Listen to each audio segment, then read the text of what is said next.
Nah, sekarang kita masuk ke bab 5, yaitu peran pasar dalam perekonomian.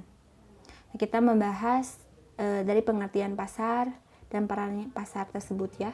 Yang pertama, pengertian pasar adalah tempat bertemunya calon pembeli dan penjual untuk melakukan transaksi jual beli barang atau jasa.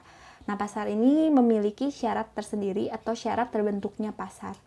Yang pertama adalah adanya penjual dan pembeli sehingga interaksi antara penjual dan pembeli bisa terjadi. Yang kedua adalah adanya penjualan antara penjual dan pembeli.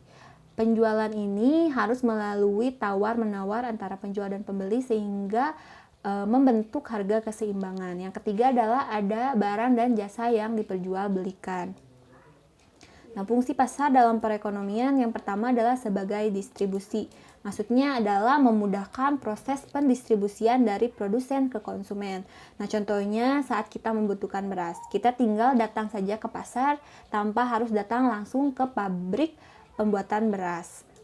Yang kedua adalah sebagai pembentuk harga.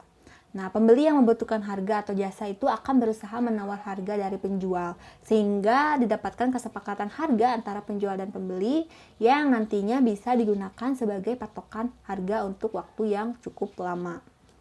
Yang ketiga adalah sarana promosi.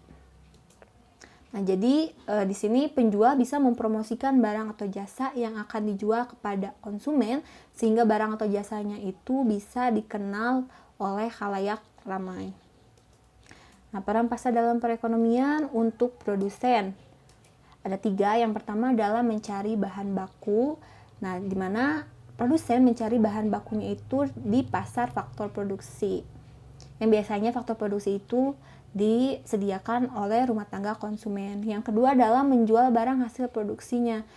Itu memasarkan barang hasil produksinya di pasar. Dan yang ketiga, mempromosikan barang atau jasanya secara langsung.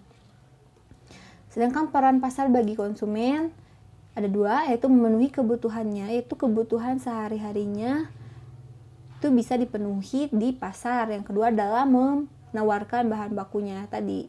Rumah tangga konsumen menawarkan bahan baku atau menawarkan faktor produksi di pasar faktor produksi.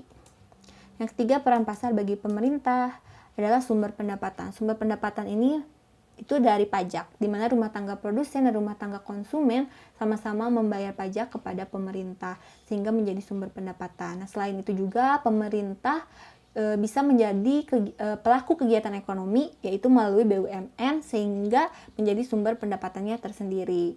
Dan akhirnya sumber pendapatan ini dijadikan untuk penunjang pembangunan sehingga pasar sangat berpengaruh untuk penunjang pembangunan.